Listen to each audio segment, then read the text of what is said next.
Hi there, this is Vishal. I welcome you all on my YouTube channel.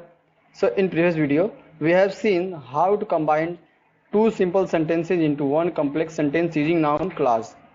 And in this video, we will see how to combine sentences in one complex sentence using adjective clause. So let's begin. तो हमारे यहाँ definition बता रहा है कि adjective clause is such a part of a sentence that combines sentences qualifying noun और a pronoun of principal class. मतलब क्या कि ये प्रिंसिपल क्लास के नाउन या प्रोनाउन को क्वालिफाई करते हुए सेंटेंसेस को जोड़ता है. कौन? Adjective class. तो यहाँ पे एक चीज नोटिस करो, यहाँ लिखा है कि नाउन या प्रोनाउन को क्वालिफाई करते हुए. तो इसका मतलब क्या हुआ? नाउन या प्रोनाउन को क्वालिफाई करने का मतलब उसको डिटेक्ट करता है, बताता है कि ये नाउन है या इसका ये प्रोनाउन है. ठीक. तो कैसे डिटेक्ट करता है, कैसे क्वालिफाई करता है, उसको देखेंगे हम. लेकिन किसके? प्रिंसिपल क्लास के. ठीक है. तो देखते हैं, एक एग्जाम्पल लेते हैं और वहां से समझने की कोशिश करेंगे. जैसे यहाँ पे दिया गया है, he who is working hard will be awarded. ठीक. तो हमारे यहाँ जो एग्जाम्पल शो कर रहे हैं हम, यहाँ पे बताया गया है कि who is working hard, जो कठिन परिश्रम कर रहा है. एक ये सेंटेंस है. दूसरा ये सेंटेंस होगा कि he will be awarded, वह सम्मानित किया जाएगा. ठीक है. तो किसी भी सेंटेंस में हम क्या देखते हैं, दो कॉम्प्लेक्स सेंटेंस है, दो सुपरट क्लास हमारा क्या प्रिंसिपल होता है और दूसरा क्या होता है सबऑर्डिनेट क्लास होता है. तो प्रिंसिपल और सबऑर्डिनेट को पहले डिटेक्ट करो. तो हमारा क्या हो जाएगा, ये जो है ही विल बी अवार्डेड, ये क्या है हमारा प्रिंसिपल क्लास होगा. ठीक है. जबकि हु इज वर्किंग हार्ड, जो कठिन परिश्रम कर रहा है, ये क्या होगा, ये सबऑर्डिनेट क्लास होगा. अब क्यों होगा? क्योंकि क्या इसका मीनिंग इसका इटसेल्फ क्लियर होता है, जबकि सबऑर्डिनेट क्लास क्लियर नहीं हो रहा है. जो काम कर रहा है कोई क्लियर नहीं हो रहा है मीनिंग. ठीक है. जबकि ये बोला है कि ही विल बी अवार्डेड, वह सम्मानित किया जाएगा, तो क्लियर हो गया सिंपल से. ठीक है. तो इस तरह से हम सबऑर्डिनेट और प्रिंसिपल को डिटेक्ट कर लिए. उसके बाद देखोगे कि जब मैंने डेफिनेशन बताया है कि जो है नाउन प्रोनाउन किसका क्वालिफाई करेगा, प्रिंसिपल क्लास का. ठीक है. प्रिंसिपल क्लास के नाउन या प्रोनाउन को क्वालिफाई करेगा. तो नाउन या प्रोनाउन को क्वालिफाई करना मतलब ये होता है कि उससे पहले ठीक कंजंक्शंस का यूज होना. ठीक है. और यही नोटिस करोगे पूरे तुम सिंथेसिस में कॉम्प्लेक्स के कि जो भी हम देख रहे हैं एडजेक्टिव का यूज करके कंबाइन कर रहे हैं, तो जो भी हमारा कंजंक्शंस आएगा, ठीक है, हु विच जो भी आएगा वो ठीक उस शब्द के बाद आएगा जिसके बारे में वो बता रहा है. जैसे यहाँ पे एग्जाम्पल से यहाँ पे थोड़ा और हम इसको इलस्ट्रेट करते हैं. 2 मिनट. देखो जैसे बता रहा है कि he who is working hard will be awarded. तो हु किसके लिए आया है? जो कठिन परिश्रम कर रहा है. ही के लिए आया है, ही के लिए ही तो आया है. वह जो कठिन परिश्रम कर रहा है, जो किसके लिए आया? ही के लिए आया है. ठीक. तो जिसके लिए आएगा ठीक उस शब्द के बाद आएगा वो. ठीक है. क्या हो गया है हमारा, यहाँ पे देख रहे हैं क्लियर कि क्या हुआ हमारा एडजेक्टिव क्लास का यूज करके हम कैसे सेंटेंस को जोड़े हैं. तो इसमें तो हम समझ गए कि प्रिंसिपल क्लास सबऑर्डिनेट क्लास हो गया और जोड़ने के लिए कंजंक्शन हु का यूज किया गया है. लेकिन एडजेक्टिव क्लास कैसे समझें? तो इसको समझने के लिए पहले एडजेक्टिव समझना होगा. एडजेक्टिव क्या करता है? नाउन या प्रोनाउन की विशेषता को बताता है. यहाँ भी तो वही काम हो रहा है. ही की विशेषता ये तो बताई जा रही है कि जो काम कर रहा है. हु इज वर्किंग हार्ड, ये क्या है? ही की ही तो विशेषता है. समझे? लेकिन एडजेक्टिव में हमें बस एक वर्ड मिलता है और क्लास का मतलब क्या होता है? Group of words. ठीक. तो वही तो है एडजेक्टिव क्लास हमारी. ये क्लास हो गया, क्या एडजेक्टिव क्लास हमारा हो गया. नेक्स्ट एग्जांपल देखते हैं जिसमें बताया गया I am confused why he has not been selected in the team. कि मैं क्या हूँ? मैं कंफ्यूज्ड हूँ. किस लिए कंफ्यूज है भैया? I am confused why he has not been selected in team, कि वह टीम में क्यों नहीं सेलेक्ट किया गया. ठीक है. वो अब देखो इसमें दो सेंटेंस दिया गया हमारा, दो क्लास है हमारा. पहला कि मैं कंफ्यूज हूँ, ये क्या हो गया हमारा प्रिंसिपल क्लास हो गया. ठीक. और दूसरा दिया गया है कि why he has not been selected in the team, कि वह किस कारण से टीम में सेलेक्ट नहीं हुआ. क्या होगा हमारा सबऑर्डिनेट क्लास हो गया. लेकिन हम बोले हैं कि प्रिंसिपल क्लास के नाउन या प्रोनाउन को क्या करेगा? क्वालिफाई करेगा. ठीक है.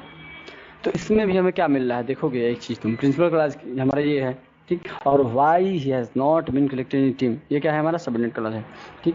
तो हम जब भी एडजेक्टिव क्लास का यूज करके कॉम्प्लेक्स सेंटेंस बनाएंगे तो हम कंजंक्शंस का यूज करेंगे। कौन से कंजंक्शन का यूज करेंगे आगे बताएंगे इसको, लेकिन यहाँ बस इस चीज़ को नोटिस करना है कि हम सेंटेंस को कंबाइन कर रहे हैं। तो क्या कर रहे हैं, कंजंक्शंस का यूज करके हम क्या कर रहे हैं, कंबाइन कर रहे हैं। लेकिन सब कंजंक्शन जो भी है हमारे इसमें कंजंक्शन देंगे एडजेक्टिव क्लास में, वो अलग अलग काम करेंगे। जैसे हु जो है क्या कर रहा है, हमारा सब्जेक्ट का काम कर रहा है, जिसके लिए क्या है, लिविंग पर्सन के लिए है। लेकिन वाई जो है हमारा एडजेक्टिव ऑफ क्या है, ये रीजन है, ये रीजन बताता है कि क्यों।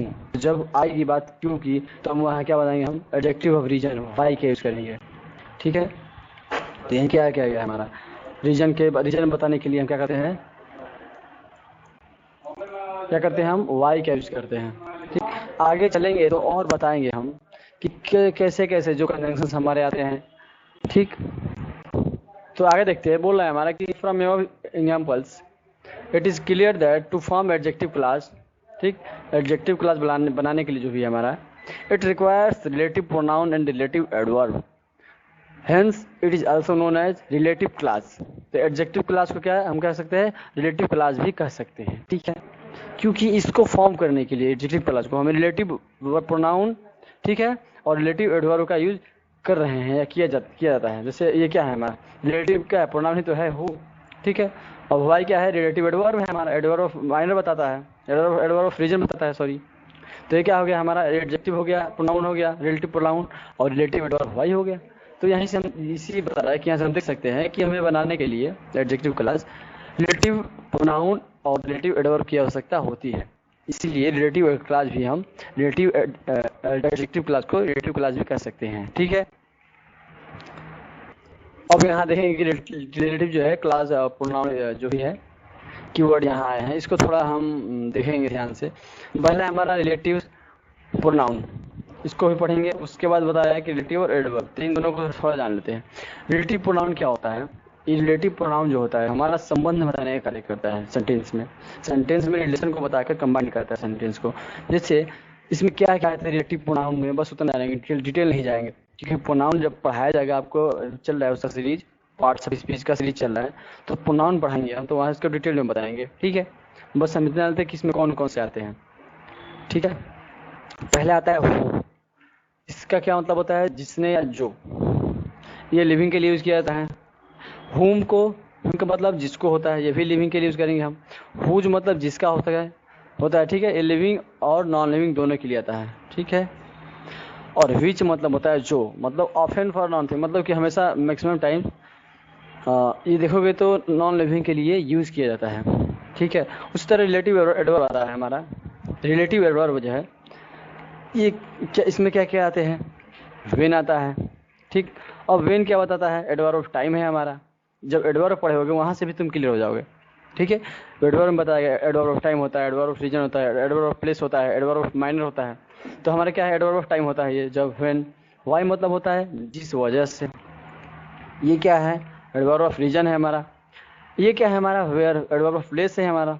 ये एडवर्ब ऑफ प्लेस को क्या कहता है, डिफाइन करता है। वेयर मतलब जहाँ, हाउ मतलब जिस तरीके से। ये क्या है, एडवर्ब ऑफ माइनर है हमारा। तो इन सब एडवर्ब का यूज और प्रोनाउन का यूज करके हम कम्प्लेक्स सेंटेंस को कंबाइन करेंगे, ठीक है। ये हमारे क्या है, कंजंक्शंस है। इन कंजंक्शंस का यूज हम करेंगे, लेकिन किसी का भी कहीं नहीं कर देंगे। अभी हम बताए जिसका जो यूज है उसी वहीं पे हम करेंगे। जैसे व्हेन का यूज है, एडवर्ब ऑफ टाइम का है, तो हम जहाँ टाइम की बात आएगी, टाइम का सेंस मिलेगा, वहाँ हम व्हेन का यूज करेंगे, ना कि वेयर का यूज कर देंगे, ठीक है। इसको समझने के लिए एग्जाम्पल को देखेंगे थोड़ा और क्लियर होगा। जैसे कुछ एग्जाम्पल दिया गया है कि दिस इज द प्लेस, यह वही स्थान है आई वाज बॉर्न, जहाँ मैं पैदा हुआ था। तो पहले मैं बताया था सिंथेसिस में कि सिंथेसिस का मतलब होता है कि सेंटेंसेस को जो भी कंबाइन करना। तो पहले उसको अर्थ को समझो अपने से। यदि अर्थ समझ लिए तो वो बिना सोचे दोनों सेंटेंस को एक साथ मिलाकर बोलो, और जो भी सुटेबल बन रहा है उसको तुम क्या ट्रांसलेट कर दो। तो पहले इसको समझो, दिस इज द प्लेस, यह वही स्थान है मैं पैदा हुआ था। तो इसको कैसे बोलोगे, यह वही स्थान है जहाँ मैं पैदा हुआ था। सिंपल से जोड़ दो, this is the place where I was born. एक चीज नोटिस करो, मैंने बताया अभी कि जो भी हम रिलेटिव प्रोनाउन या रिलेटिव एडवर्ब पढ़ेंगे वो जो है हमारे प्रिंसिपल क्लास के नाउन या प्रोनाउन को क्या करते हैं, क्वालिफाई करते हैं। क्वालिफाई करने का मतलब उसके पहले आकर के उसको डिफाइन करते हैं। जैसे यहाँ पे प्लेस हमारा क्या है, ये नाउन है हमारा प्रिंसिपल क्लास का, जस्ट उसके बाद पहले क्या आ गया हमारा, एडवर्ब आ गया, एडवर्ब प्लेस आ गया। जस्ट हम क्या ये क्या इसको डिफाइन कर रहा है प्रिंसिपल क्लास के नाउन या प्रोनाउन को। ठीक है, यहाँ से भी समझ सकते हैं।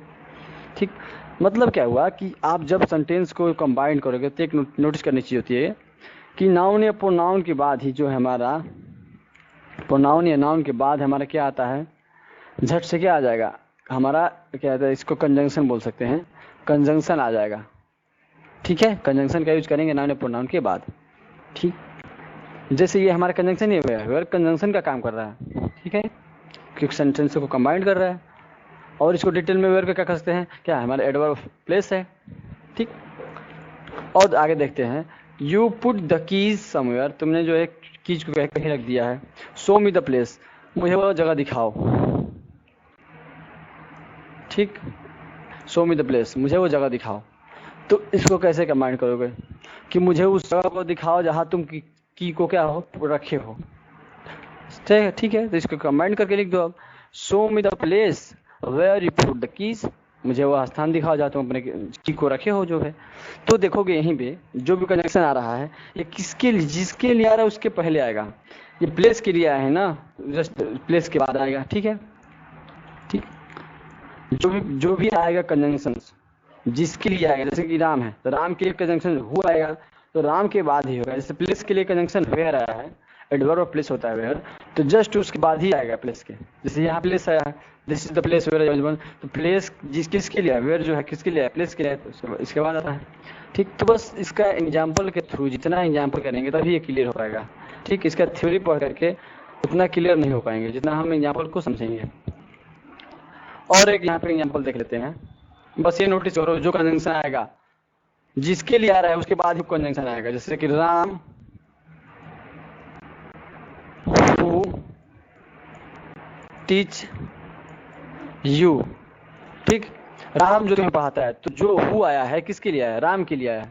ठीक है, समझे, जो भी कंजंक्शन आएगा ठीक है उसके इंडिकेट करने वाले के बाद आएगा। आगे देखते हैं कुछ और एग्जांपल्स हैं यहाँ पे। पवन वाज एन ओल्ड जेंटलमैन। ठीक है, एन ओल्ड जेंटलमैन। ठीक, he was my travelling companion. ठीक, कंपेनियन मतलब उसका साथी था, जो ट्रेवलिंग का साथी था। ठीक, इसको कैसे कमांड किया, देखो यहाँ क्या कैसे कमांड किया है पवन के बाद हु लगाया। देखो, Pawan who was an old gentleman, Pawan जो पुराना मतलब बूढ़ा जेंटल आदमी था, क्या था, वाज माय ट्रेवलिंग क्या है, कंपेनियन, उसका क्या था, साथी था ट्रेवलिंग। ठीक, तो इसमें चीज नोटिस करो, जो देखो जो हमारा कंजंक्शन हुआ आया है। ठीक, जो कंजंक्शन हुआ है किसके लिए आया है, पवन के लिए आया है, तो क्या हुआ है, जस्ट पवन के बाद आया है कंजंक्शन हमारा। बस ये नोटिस करो। इसी तरह से हम किसी तरह का भी सेंटेंस रहेगा हम इसी तरह से जोड़ेंगे। अब हु को कहीं नहीं लगा दोगे। ठीक है, जिसके लिए आ रहा है उसके जस्ट बाद लगाओगे कंजंक्शंस को। जैसे Pawan who was an old gentleman was my travelling companion. ठीक है, इसी तरह नेक्स्ट देखते हैं चौथा हमारा, ए मैन केम टू मी, एक आदमी मेरे यहाँ आया। ही वाज ब्लाइंड, वो अंधा था। तो अब देखो इसको कैसे कंबाइन करोगे, पहले मन में कंबाइन करो कि क्या करोगे। इस तरह से कह सकते हो कि एक आदमी मेरे यहाँ आया जो अंधा था, या फिर एक अंधा आदमी मेरे यहाँ आया। ठीक है, तो कैसे कर सकते हो इसको, ए मैन एक आदमी जो हु केम टू मी मेरे यहाँ आया वाज ब्लाइंड अंधा था। इस तरह कर सकते हो। यह नोटिस किए ए मैन एक आदमी जो है उस जो हु कंजंक्शन किसके लिए आया है, ए मैन के लिए आया है, तो क्या हुआ है कंजंक्शन उस नाउन या प्रोनाउन के बाद आया है। ठीक है, तो इस तरह से हम एडजेक्टिव क्लास का यूज करके हम जोड़ सकते हैं दो सेंटेंसेस को एक कॉम्प्लेक्स सेंटेंस में। ठीक, आई नो द बॉय, मैं उस लड़के को जानता हूँ। नेक्स्ट है हमारा, यू टीच हिम, जिसे तुम पढ़ाते हो। इसको कैसे करोगे कि मैं उस लड़के को जानता हूँ जो तुम्हें पढ़ाता है या जिससे तुम पढ़ाते हो। ठीक है, तो उसको कैसे किया है, आई नो द बॉय, मैं उस लड़के को जानता हूँ, whom you teach। जिसे तुम पढ़ाते हो। द बॉय जो है हमारा, ये कनेक्शन हूँ किसके लिए आया, द बॉय के लिए आया, जस्ट इसे क्या हुआ है, बाद आया है। ठीक, तो इसी तरह से हम और भी सेंटेंसेस को कंबाइन कर सकते हैं सिंपली। ठीक, अब एक चीज करो कि इसमें एडजेक्टिव कहाँ आ रहा है, एडजेक्टिव दिख ही नहीं रहा है, जबकि एडजेक्टिव क्लास हम पढ़ रहे हैं।